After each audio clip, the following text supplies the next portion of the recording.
તો બાળકો આપણે લાસ્ટ લેક્ચરમાં આપણે ફ્લક્સ વિશે અભ્યાસ કરી ગયા છીએ, બરાબર છે. હવે સમાન વિદ્યુત ક્ષેત્ર, જો આ બધી જ વિદ્યુત ક્ષેત્ર રેખાઓ બકા એક જ દિશામાં છે અને એની અંદર કોઈ પૃષ્ઠને અલગ અલગ ખૂણે મૂકવામાં આવે વિદ્યુત ક્ષેત્રની સાથે, સાંભળજો, વિદ્યુત ક્ષેત્રની દિશામાં ગોઠવવામાં આવે તો ફ્લક્સ આપણને મળતું હતું ફાઈ બરાબર ઈ એ કોસ થીટા. અને મેં તમને એની ડીપીપી પણ મોકલી છે, એમાંથી તમને એનું સોલ્યુશન પણ ભાવશે ને બીજા એમસીક્યુ મેં ગણેલા છે.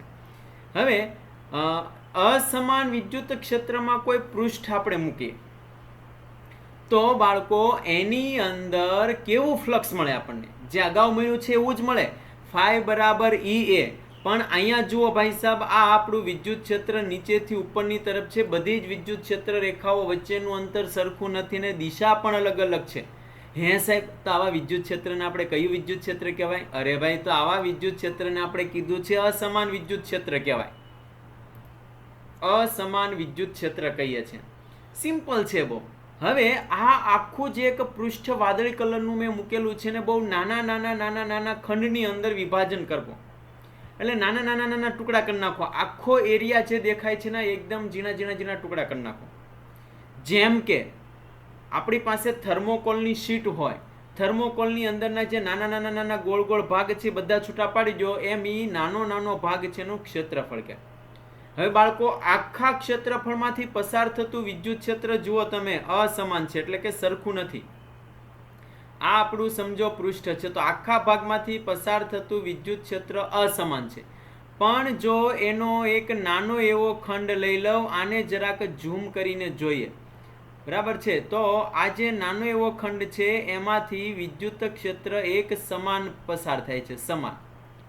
એટલે આખા જે વસ્તુ, આખું જે પૃષ્ઠ છે એના નાના નાના ભાગની અંદર બાળકો વિદ્યુત ક્ષેત્ર દરેકની અંદર એક સમાન હોય. ઈ અહીંયા કોઈ નાનો ભાગ લેશો તો આની અંદર પસાર થતું વિદ્યુત ક્ષેત્ર ઈ હોય, પણ આખા પૃષ્ઠ ઉપર લેશો તો અસમાન હોય. આ ખાસ ધ્યાન રાખજો, સિમ્પલ છે. હવે નાનું એવું પૃષ્ઠ છે, એનો એરિયા સમજો કોઈ અસમાન વિદ્યુત ક્ષેત્ર છે એટલે એનો એરિયા કોઈ સાઈડ છે ડેલ્ટા A1, બરાબર છે, અને વિદ્યુત ક્ષેત્ર એની સાથે ખૂણો બનાવે છે θ1.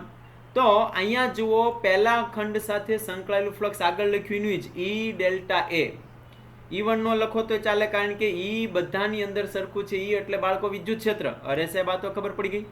બીજા પૃષ્ઠની અંદર કેટલું વિદ્યુત ક્ષેત્ર છે? બીજા પૃષ્ઠની અંદર એ સિમ્પલ છે, બીજા પૃષ્ઠમાં પસાર થતું વિદ્યુત ક્ષેત્ર E2 ડેલ્ટા એ.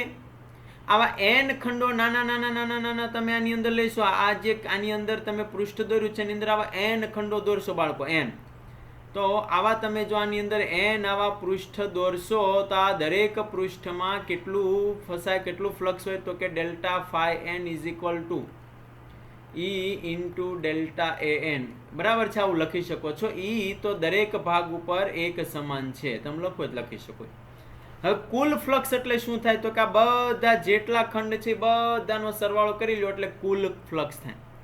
આ અસમાન વિદ્યુત ક્ષેત્રને લીધે મળતું ફ્લક્સ. આના એક્ઝામ્પલો પણ બાળકો આપેલા હોય, જે તમે ઓલરેડી એનસીઆરટીમાં ગણી ગયા હો, અને જો ન ગણ્યા હોય તો તમને અહીંયાની હિન્ટ આપવામાં આવશે, સોલ્યુશન અમુક આપેલા છે, મેં બેઠા તો એને ટ્રાય કરજો દરેક વિદ્યાર્થીઓ.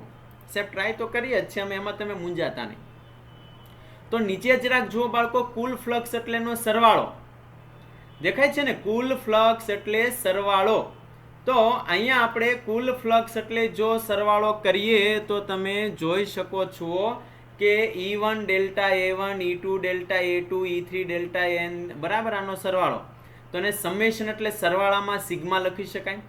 અને યાદ કરો બાળકો, સમેશનને તો આપણે સરવાળો કરીએ છીએ, સરવાળાને સંકલનમાં લખીએ છીએ.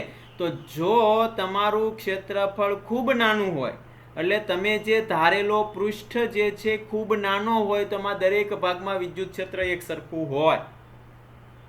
તો આવા જેટલા પૃષ્ઠ છે એનું સંકલન કરી લો. સમગ્ર પૃષ્ઠ ઉપરનું સંકલન જો તમે કરશો તો એને આપણે શું કહેવાય? તો કે કુલ ફ્લક્સ બંધ પૃષ્ઠ ઉપરનું. બાળકો ધ્યાન આપજો, બંધ પૃષ્ઠ ઉપરનું કુલ ફ્લક્સને સંકલન લખાય ઈ ઇન્ટુ ડેલ્ટા એ.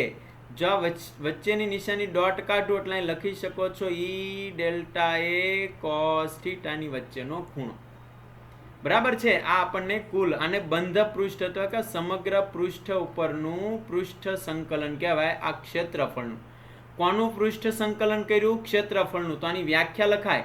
ફ્લક્સ એટલે શું થાય? ફ્લક્સ એટલે આ વિદ્યુત ક્ષેત્રનું પૃષ્ઠ એટલે ક્ષેત્રફળ પરનું પૃષ્ઠ સંકલન. તમે જો આપેલા ક્ષેત્રફળનું સંકલન કરશો તો આને આમ લખાય ને, ઈ તો બધે સરખું છે એટલે બહાર નીકળી જાય તો અંદર વધે ડેલ્ટા એ. સિમ્પલ ને. તો નળાકાર હોય તો એનું ક્ષેત્રફળ બાળકો અલગ હોય. નળાકારનું ક્ષેત્રફળ 2πr થાય. ગોળો હોય તો એનું ક્ષેત્રફળ 4πr² થાય. બરાબર છે. અહીંયા તમારે મૂકવાનું હોય છે સંકલન કરો ત્યારે. તો બહુ સિમ્પલ ટોપિક છે, ધ્યાન આપીને ટ્રાય કરજો તો આપણને સમીકરણ જે ફાઇનલ ઇક્વેશન છે આમ તો તમે શીખી ગયા છો, એ જ આપણા માટે કામનું છે. ઓકે. તો સાહેબ ફ્લક્સ એટલે વિદ્યુત ક્ષેત્રનું પૃષ્ઠ પરનું સંકલન એટલે આપણે એને શું કહીએ છીએ સાહેબ? ફ્લક્સ કહીએ છીએ. હવે આપણે એના એક્ઝામ્પલ જોઈએ બાળકો. એક્ઝામ્પલ મેં પહેલાં લખ્યું છે, આજે મેસેજ કર્યો એટલે એમાં મેં તમને એક્ઝામ્પલ લખેલું છે. એક્ઝામ્પલ આપણા માટે ખૂબ કામનું છે. ઓકે. તો ચાલો સાહેબ આપણે એક્ઝામ્પલ ઉપર ફોકસ કરીએ. એક્ઝામ્પલ શું કહેવા માંગે છે? એક્ઝામ્પલમાં જુઓ, કોઈ વિસ્તારમાં વિદ્યુત ક્ષેત્ર આપેલું છે E. કેટલું આપેલું છે? I + √2J + √3K. સાંભળજો બાળકો, વિદ્યુત ક્ષેત્ર આવી રીતે તમને આપી શકે છે. હવે આ ખાસ જોવાનું છે તમને, જેનો ક્ષેત્રફળ છે XY સમતલમાં 10 મીટર સ્ક્વેરનું આડછેદવાળી એક પ્લેટ મૂકી છે. XY સમતલ એટલે કઈ થાય? જુઓ અહીંયા જોજો ખાસ, એટલે તમને ખ્યાલ આવી જશે આ જે બોલીએ છીએ. બરાબર છે. આપણે X લઈએ, આપણે Y લઈએ અને આપણે Z લઈએ. તો આજે મેં તમને દેખાડ્યું છે X અને Y દેખાય છે ને આ. તો આ X અને Y ની અંદર જો કોઈ સમતલ, આમાં પેન જે દેખાય છે પેનના ભાગમાં જો કોઈ સમતલ મૂકીએ તો એનો મતલબ બાળકો કે એનું ક્ષેત્રફળ હંમેશા મેં કીધું કે કોઈ પણ ભાગ મૂકવાની બહારની તરફ. તો જો અહીંયા XY પ્લેનની અંદર જો તમે કોઈ સમતલ મૂક્યું હોય તો એનો એરિયા છે બાળકો બહારની તરફ હોય. એટલે આ ખાસ ધ્યાન રાખજો, આ પોઈન્ટ પકડવાનો છે તમારે. XY સમતલ તો એનો એરિયા છે એ Z દિશામાં હોય એટલે K દિશામાં. તો અહીં મેં લખ્યું છે 10 મીટર સ્ક્વેર. એનો એરિયા આપી દીધો છે આપણને. આ વિદ્યુત ક્ષેત્ર આપ્યું છે તો ફ્લક્સ ∅ = E.A. તો આપણને ખ્યાલ છે બાળકો કે ડોટ ગુણાકાર કોનો કોની સાથે થાય? I નો I સાથે, J નો J સાથે અને K નો K સાથે ડોટ ગુણાકાર થાય, જે જવાબ 1 હોય. પછી I નો J સાથે તમે કરશો, J નો ગુણાકાર I સાથે કરશો અને I નો ગુણાકાર K સાથે કરશો બાળકો 0 થઈ જાય. કારણ કે આને આપણે લખીએ છીએ IJ cos 90 નો ખૂણો. I, J અને K ત્રણે 90 એટલે cos 90 ની કિંમત 0. આ બે એક દિશામાં હોય તો આપણને ખ્યાલ પડી ગયો કોનો કોની સાથે ગુણાકાર થાય? I નો I સાથે. તો અહીંયા જો આપણું ક્ષેત્રફળ K દિશામાં છે તો અહીંયા K દિશા સાથે જ બાળકો ગુણાકાર થશે. એટલે આ આપણી K દિશા છે. તો જવાબ મળી ગયો. K નો K સાથે જ ડોટ ગુણાકાર થાય એટલે 10 × √3. K નો K સાથે 1 થઈ જાય એટલે આપણો જવાબ મળી ગયો વેબર. આપણે એનો એકમ લખીએ છીએ. આપણને ક્વેશ્ચન પૂછે છે એના પર ફોકસ કરજો. બરાબર છે. એક્ઝામ્પલ 2 ફ્લક્સનું 25 ન્યૂટન પ્રતિ કુલમ એટલે આપણને વિદ્યુત ક્ષેત્ર આપ્યું છે. 10 સેન્ટીમીટર અને 15 સેન્ટીમીટર બાજુ ધરાવતી એક સપાટી છે. એ સમતલ સપાટી સાથે 30 નો ખૂણો બનાવે. વિદ્યુત ક્ષેત્ર કેટલાનો ખૂણો બનાવે છે? 30 નો. સપાટી એટલે કઈ રીતે ખબર છે? બરાબર છે. સપાટી એટલે સમજો કે આ પદાર્થ અહીં મૂક્યો છે, આ સપાટી છે આ. બરાબર. અને અહીંયાથી જે વિદ્યુત ક્ષેત્ર જતું હોય એ એની સાથે કેટલાનો ખૂણો બનાવે છે? 30 નો. પણ આ સપાટીનો એરિયા કઈ સાઈડ હોય? બહારની તરફ. એ આપણે શીખી ગયા છે. કોઈ પણ સપાટીનો એરિયા બહારની તરફ હોય. જેમ કે આ જે છે બરાબર છે, એમાં હું એમ કહું કે આ વિદ્યુત ક્ષેત્ર છે. આ પેન આ સપાટી સાથે કેટલાનો ખૂણો બનાવે છે? તો કે આ બાજુનો ખૂણો જે થાય આ 30 નો બનાવે છે. હવે આ સપાટીનો એરિયા એટલે આ આંગળી જે દેખાય છે આ બાજુ છે. ઓકે. તો આ બાજુનો 30 નો ખૂણો હોય તો આ બાજુનો કેટલો ખૂણો થશે બાળકો? 60 નો ખૂણો થાય. કારણ કે આ લંબ હોય. બરાબર. કોઈ પણ એરિયા છે ને એ સપાટી સાથે લંબ દિશામાં હોય હંમેશા આ રીતે.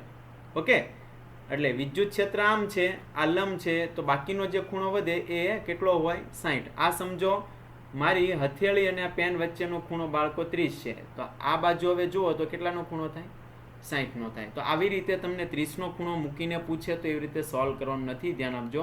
આ ખૂણો થાય 60. બસ ફ્લક્સ મળી ગયું. ક્ષેત્રફળ 10 × 15 150 સેન્ટીમીટરનો વર્ગ. સેન્ટીમીટરને મીટરમાં ફેરવું એટલે સેન્ટીમીટર એટલે 10⁻², એનો વર્ગ એટલે 4 ઘાત. તમે જ્યારે સોલ્વ કરો ત્યારે ધ્યાન આપજો, નાના નાના પદ ઉપર ફોકસ કરજો. બરાબર છે. ચાલો સાહેબ, તો આગળ વધીએ. અને બસ આમાં કિંમત મૂકી દીધી. cos 60ની કિંમત બાળકો કેટલી થશે? cos 60ની કિંમત થશે 1/2. 25 × 0.015 આને 4 પોઈન્ટ આ બાજુ કાપી લો એટલે 0.015 × 1/2 × 25. cos 60ની કિંમત બાળકો કેટલી થશે? 1/2. તો આ જવાબ તમે ગણશો તો 0.1875 આ રીતે દાખલો પૂછી શકે. ઓકે, એટલે કોન્સેપ્ટ બહુ સહેલો છે, ધ્યાનથી શીખજો.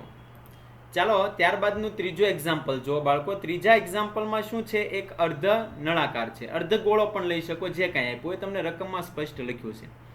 બરાબર છે. આપણે ઓલરેડી આકૃતિ એક શીખી ગયા છે. દરેકને યાદ ન હોય તો એકવાર ફરીથી લઉં છું. કોઈ ઋણ વિદ્યુતભાર હોય ને, ઋણ, તો એની અંદર વિદ્યુત ક્ષેત્ર રેખા જાય છે એટલે ફ્લક્સ પણ એની અંદર જતું હોય. એટલે ઋણ વિદ્યુતભારની અંદર ફ્લક્સ એન્ટર થતું હોય, બહાર નીકળે નહીં કોઈ દિવસ. અને આ ફ્લક્સ હંમેશા ઋણ હોય છે. એ તો તમને ખ્યાલ છે, કારણ કે આનો એરિયા જે છે ને, આનો એરિયા બાળકો, આ સપાટીનો એરિયા જે છે એ હંમેશા આપણે દોર્યો છે તો આપણને ખ્યાલ છે એનો એરિયા છે ને બહારની તરફ હોય, અને વિદ્યુત ક્ષેત્ર અંદરની તરફ જાય એટલે 180નો ખૂણો. cos 180ની કિંમત માઇનસ એટલે ફ્લક્સ ઋણ હોય.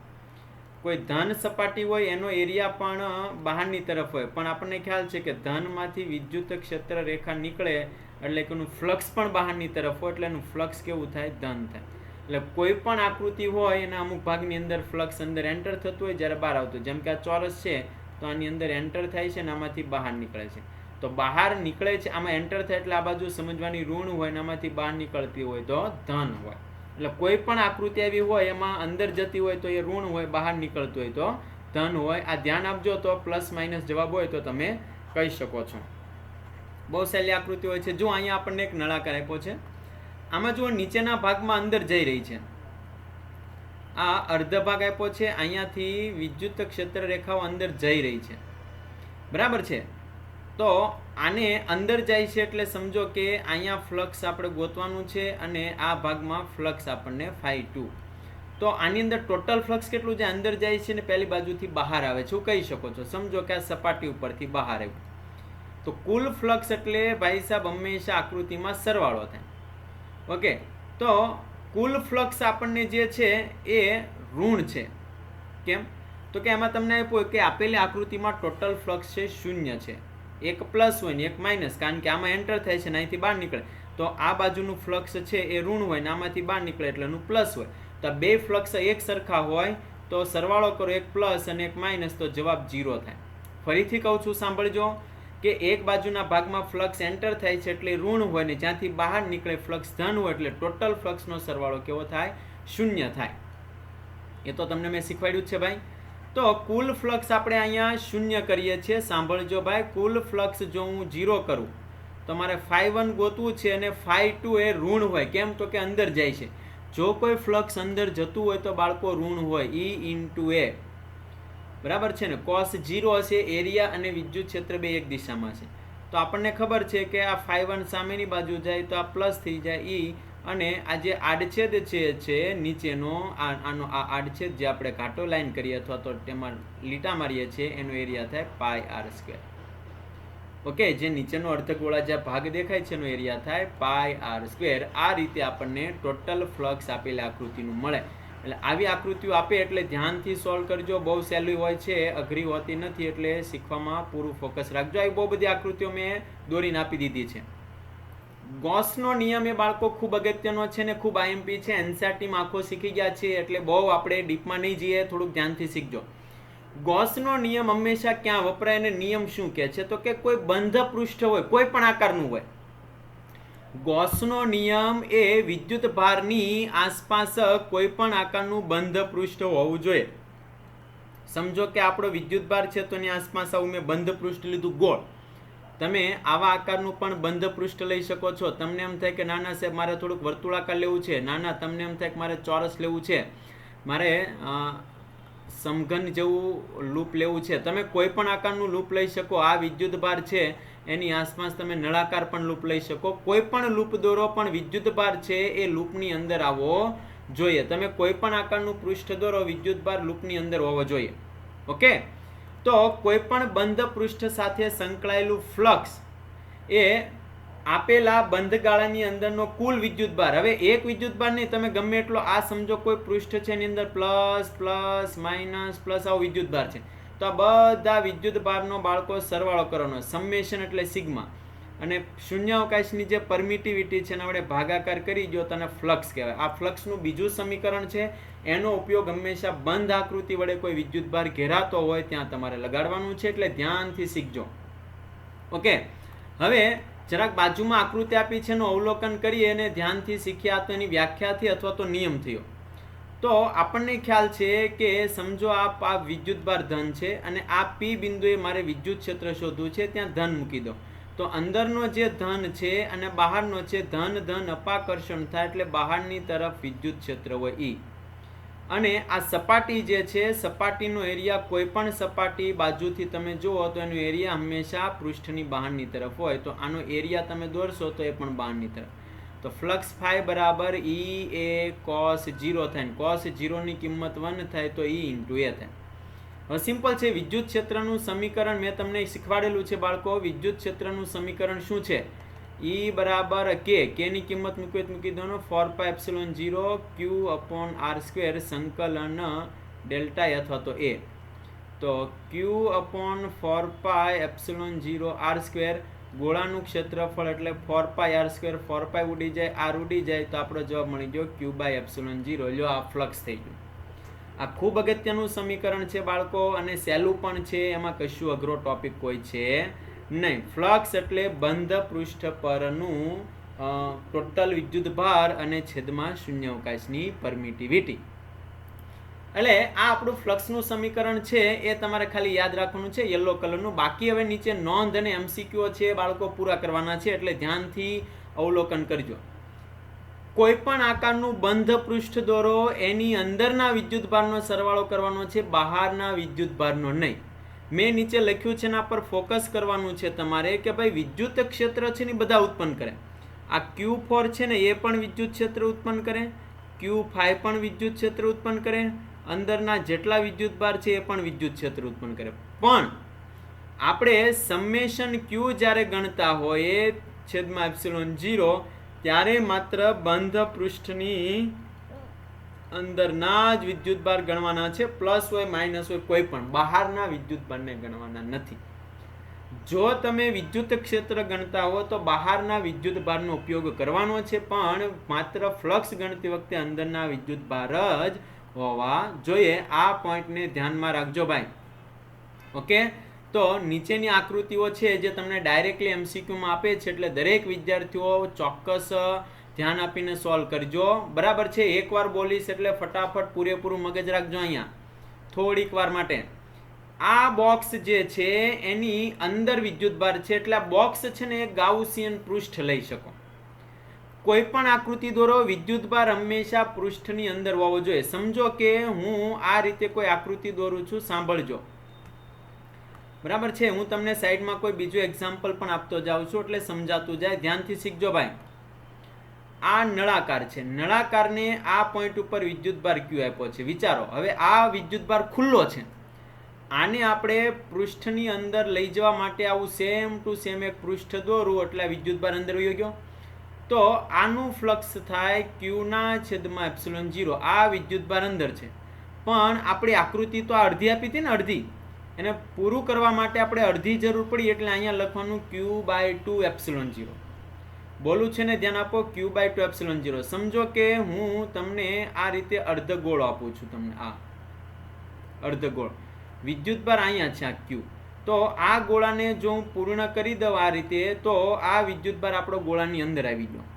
તો તમારે અડધો બીજા ગોળાની જરૂર પડી, તો આનું ફ્લક્સ થાય Q/2ε0. તો મતલબમાં તમારો વીજભાર છે એ હંમેશા આકૃતિની અંદર આવવો જોઈએ, અથવા તો ગમે એવા આકારનું પૃષ્ઠ હોય એની અંદર હોવો જોઈએ. તો ચાલો આકૃતિને સોલ્વ કરો બાળકો ફટાફટ. જવાબ મળી જશે તમને.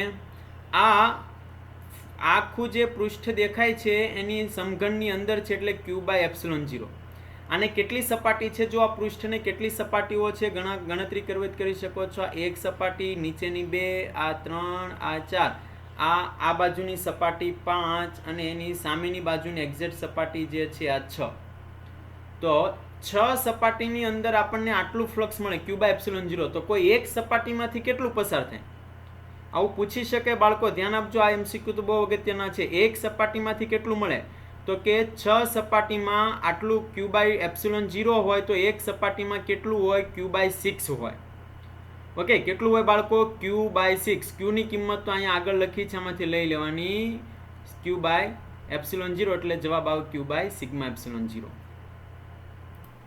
ઓકે, જો બીજી આકૃતિ શાંતિથી જોશો. આપેલી આકૃતિમાં આપણને જોઈ શકો છો કે આ ખૂણા ઉપર છે. મેં પહેલાં કીધું કે આપણો વિદ્યુતભાર ક્યાં હોવો જોઈએ? કેન્દ્રમાં હોવો જોઈએ, બરાબર છે. એટલે અહીંયા આકૃતિને આપણે થોડીક નાની એવી શાંતિથી દોરીએ. નાની એવી આકૃતિ દોરું છું એટલે જોજો. આપણો સમઘન છે, સમજી લો ને એના ખૂણા પર છે.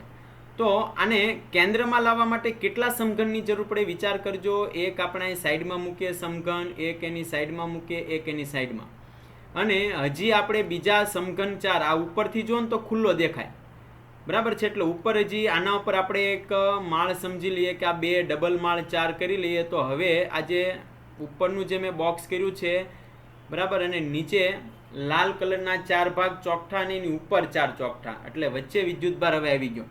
તો આ વચ્ચે લાવવા માટે મારે 8 બોક્સની જરૂર પડી, એટલે આવા 8 સમઘનની જરૂર પડે એમ કહેવાય. તો 8 સમઘન જે છે ને 8 વડે એની અંદર કેન્દ્રમાં આવ્યો એટલે આપણું ટોટલ ફ્લક્સ થાય ક્યુ બાય એપ્સિલોન 0. 8 જરૂર પડે એટલે 8 લખાય. ઓકે, હવે આ આકૃતિને ખાસ અવલોકન કરજો. અહીંયા આકૃતિ જે ડ્રો કરી છે એના પર ફોકસ કરવાનું છે તમારે, કે આજે આપણો વિદ્યુતભાર જે છે ને વિદ્યુતભાર કેટલા સમતલ, કેટલી બાજુઓ જે સમતલ જે છે એની સાથે જોઈન્ટમાં છે. તો દોરી દઉં છું કયા કયા સમતલ સાથે જોઈન્ટમાં છે. એક તો આ જે સમતલ જે છે એની સાથે જોઈન્ટમાં છે, બરાબર છે.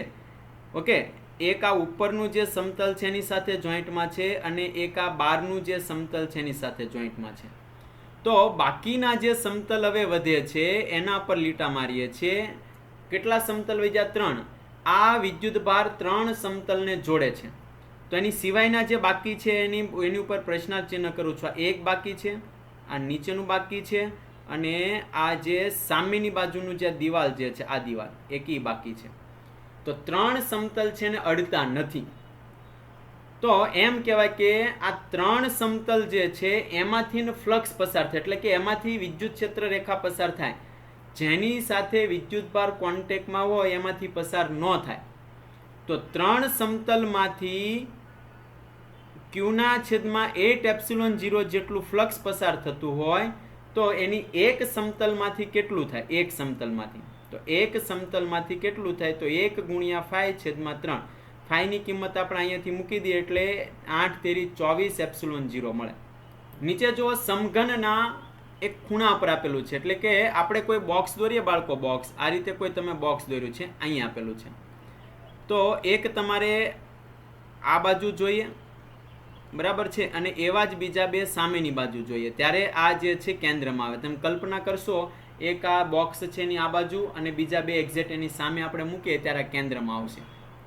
ઓકે, તો આ બોક્સને આપણે 4 બોક્સની જરૂર પડે કે જ્યારે આ વિદ્યુતભાર એના કેન્દ્રમાં આવે છે. એટલે કે આ બાજુ જોઈશે ને આ બાજુ નહીં, બરાબર છે. ફરીવાર આપણે આમ તો આકૃતિ એકવાર વ્યવસ્થિત થોડીક ડ્રો કરીને સમજાવીએ તો બાય ચાન્સ તમને જવાબ મળી જાય.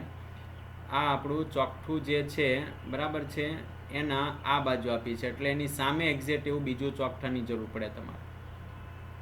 ઓકે, આ બાજુ ખુલ્લો દેખાય છે ને આ બાજુથી, એટલે આ બાજુ ફરીથી બીજા 2 બોક્સ આની એક્ઝેક્ટ ઉપર મૂકવા પડે. એટલે બીજા પેનથી દોરી દો. આની એક્ઝેક્ટ ઉપર આપણે બીજા 2 બોક્સ મૂકીએ ત્યારે સેન્ટરમાં આવે, એટલે 4 બોક્સની જરૂર પડે. તો 4 બોક્સ એટલે ક્યુ બાય 4 એપ્સિલોન 0 થી. હવે આ 4 બોક્સ જે છે, બરાબર છે, તો કઈ 2 સપાટી કોન્ટેક્ટમાં છે જુઓ. એક તો આ સપાટી કોન્ટેક્ટમાં છે અને એક આ બહારની જે દિવાલ દેખાય છે કે એ સપાટી કોન્ટેક્ટમાં છે. તો 6 માંથી 2 કાઢી નાખીએ તો 4 વધી.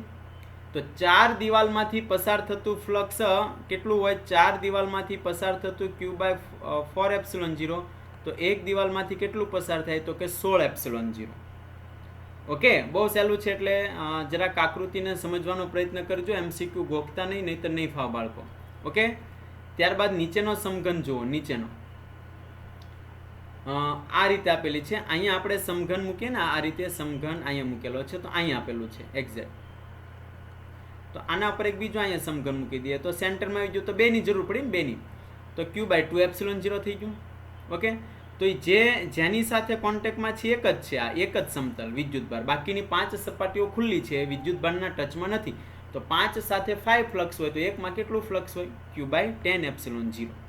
ઓકે, એટલે બહુ આકૃતિ સહેલી છે, ધ્યાનથી શીખજો, પ્રયત્ન કરજો. અર્ધગોળો જો, અર્ધગોળાની અંદર તમે જુઓ તો આપણને ખ્યાલ છે કે આ અર્ધગોળાને અહીંયા સમજો મેં વિદ્યુતભાર મૂક્યો છે, તો આખા ગોળો પૂર્ણ કરી દઈએ તો આખો ગોળો પૂર્ણ કરવા માટે અડધા ગોળાની જરૂર પડે છે, તો Q/2 એપ્સિલોન 0 થઈ જાય. ઓકે, ત્યારબાદ 6 નંબરની આકૃતિને ધ્યાનથી અવલોકન કરજો. આજે મેં ગોળો દોર્યો છે એનો એરિયા નીચેની તરફ લીધો છે, આ એરિયા એનો નીચેની તરફ છે ને વિદ્યુત ક્ષેત્ર આ રીતે પસાર થાય છે. તો આ એરિયાની અંદર એક પણ ક્ષેત્ર રેખા આવી રીતે પસાર થતી ન હોવાથી આનું ટોટલ ફ્લક્સ 0 છે ભાઈ. એટલે વિદ્યુત ક્ષેત્ર આ બાજુ અને એરિયા નીચેની તરફ, બે વચ્ચેનો ખૂણો 90, cos 90 ની કિંમત 0 થઈ જાય, એટલે એમાં કોઈ ફ્લક્સ પસાર થતું નથી. આ બાજુ જુઓ આની આકૃતિ. આજે આપણે અહીંયા અર્ધગોળો દોરીએ છીએ, આનો એરિયા નીચેની તરફ છે, વિદ્યુત ક્ષેત્ર ઉપરની તરફ બાળકો જાય છે. તો સ્વાભાવિક છે કે આપણને પૂછ્યું છે કે આજે ઉપરનો ગોળો છે એમાંથી પસાર થતું ફ્લક્સ કેટલું? બહાર નીકળે છે એટલે ફ્લક્સ ધન હોય. હું બોલું છું ધ્યાન આપો, એરિયાનો આ ભાગમાં જ નથી પૂછ્યું, બરાબર છે? એટલે કયો ભાગ? આજે ઘાટો ભાગ કરું છું, આ ભાગમાંથી નથી પૂછ્યું, નીચેના ભાગમાં. આપણને આ ઉપરનો જે ભાગ જે છે ઉપરનો, એમાંથી પૂછ્યું છે, ઉપરના ભાગ. તો ઉપરના ભાગમાંથી કેટલું ફ્લક્સ પસાર થાય એવું તમને બાળકો પૂછ્યું હોય તો બહાર નીકળે છે એટલે ધન હોય. તો આ જે ઉપરનો ભાગ જે છે આનો એરિયા, આ એરિયા જે છે એ બહારની તરફ જ હોય, તો બે વચ્ચેનો ખૂણો 0 અને આનો એરિયા થાય πr². ઓકે, ખ્યાલ આવ્યો? હવે અહીંયા તમે જોશો આ બાજુના ભાગમાં તો અનિયમિત વિદ્યુત ક્ષેત્ર છે દરેક ભાગમાં. તો અનિયમિત વિદ્યુત ક્ષેત્ર હોય, સોરી, આપણે જે અહીંયા એરિયા લીધો છે બાળકો એ આ રિંગનો એરિયા થશે. સોરી, આપણને આ બહારના ભાગમાંથી પસાર થતું ફ્લક્સ પૂછ્યું છે. તો આનો જે આ એરિયા જે દેખાય છે πr², આ રિંગના એરિયામાંથી પસાર થતું ફ્લક્સ પૂછ્યું છે કેટલું હોય આ રિંગના એરિયામાં.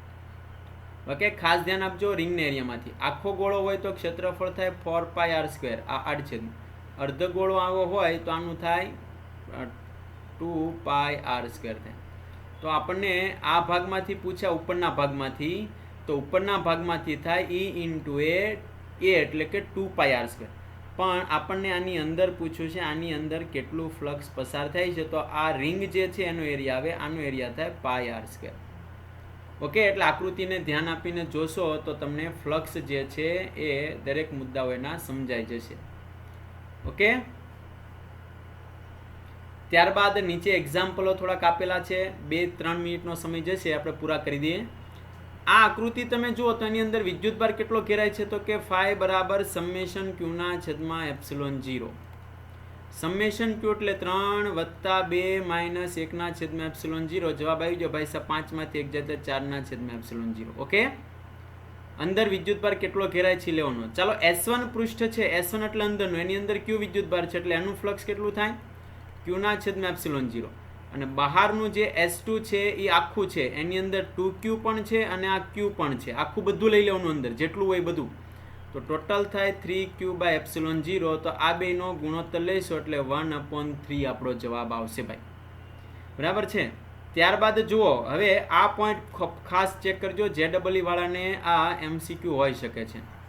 આ બહાર છે 2Q વિદ્યુતભાર છે S2, એની અંદર જે છે એ કોઈ ડાઇલેક્ટ્રિક માધ્યમ છે જેનો અચળાંક આપી દીધો છે 4 અને એની અંદર વિદ્યુતભાર Q છે.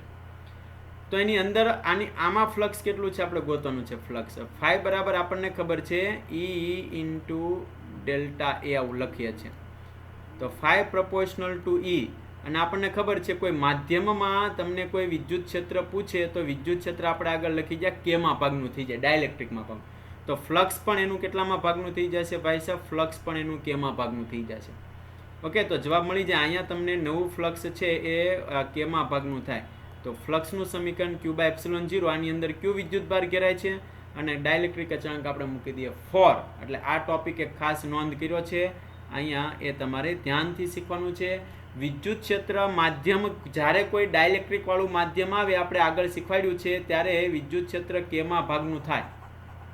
ઓકે, તો ફ્લક્સ પણ તમારું વિદ્યુત ક્ષેત્રના સમપ્રમાણમાં હોવાથી ફ્લક્સ પણ કેમાં ભાગનું બાળકો થઈ જાય. આ પોઈન્ટ ઉપર ફોકસ કરી અને દાખલો બહુ શોર્ટ છે પણ એની કેલ્ક્યુલેશન ક્યાંક આવે MCQમાં, તો ધ્યાન આપીને શીખજો. ત્યારબાદ જુઓ રિંગ અને એક ગોળો છે. આ રિંગનું કેન્દ્ર એ ગોળાના સાથે સંપાત થાય છે અને આ ગોળાના કેન્દ્ર સાથે સંપાત થાય છે. બે એકબીજાના કેન્દ્ર ઉપર સંપાત થાય છે. આકૃતિ ફરીવાર દોરીએ એટલે થોડીક વધારે સમજૂતી મળે અને થોડુંક સહેલું લાગે. આ રિંગ છે, એના કેન્દ્ર ઉપર એક્ઝેક્ટ ગોળો આવે છે, બરાબર છે, અને આ ગોળાનું કેન્દ્ર છે એના પર બરાબર રિંગનું કેન્દ્ર આવે છે. તો આનાથી આ સપાટી સુધીની ત્રિજ્યા r હોય તો તમે કોઈ પણ અંતર લ્યો, અહીંયા લ્યો તો એ ત્રિજ્યા r જ બતાવે, કોઈ પણ દોરો તો ત્રિજ્યા r બતાવે. એમ અહીંયાથી આ ગોળાની ત્રિજ્યા r હોય તો આ પણ ત્રિજ્યા r થશે, અહીંયા તમે દોરો તો ત્રિજ્યા કોઈ પણ r થશે. તો અંદરનો ભાગ દેખાય છે, આ ઘાટો કરું છું, આ સમબાજુ ત્રિકોણ બને ભાઈ. ઓકે, એમ નીચે પણ આ ત્રિજ્યા r થાય અને આ ત્રિજ્યા r થાય. તો સમબાજુ ત્રિકોણનો આ ખૂણો 60 નો હોય તો આ બાજુનો ખૂણો પણ 60 નો હોય. તો જે ઘાટો ભાગ કરું છું કેટલો એરિયા રોકે છે, તો કે આજે તમને જે અડધો ભાગ જે કર્યો એ આખા સર્કલનો 60 ગુણ્યા 60 ને 60 120 ખૂણો રોકે છે. કેટલાનો ખૂણો રોકે છે? 100. એટલે આ ખૂણો જે છે એ 120 નો ખૂણો થાય. 360 જે છે એનો ત્રીજો ભાગ, 12 દુ 24, 12 તેરી 36.